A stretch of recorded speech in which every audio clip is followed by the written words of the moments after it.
Dydd Sadwrn nesaf, mi fyddai'n dathlu fy mhen dweud. Fy hoff air Cymraeg ydi hiraeth. O, dyna neis. Bendigedig. Gret. Ydy dy hoff air Cymraeg di? Poppy ping. Yn amlwg mae'r pimp yma yn dangos brwdfrydedd a hyder i gystadlu.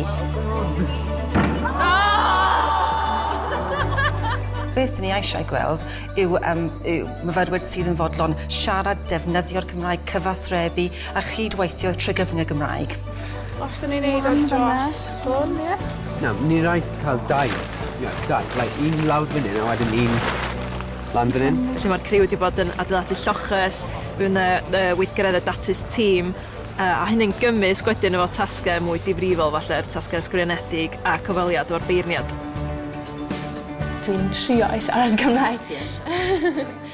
Dim rhaid symud mas o'r cymoedd i ddod o hyd i gyfleoedd trwy gyfrwng y Gymraeg. Mae'r iaith yn fyw ac yn iach yn y sir. Yn y dyfodol dwi'n gobeithio bod yn athrawes Gymraeg, felly byddai'n defnyddio'r Cymraeg bob dydd yn fy mywyd.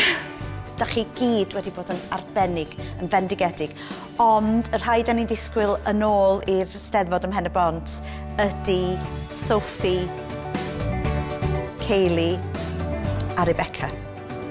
Da iawn, y ddau ar y ffordd.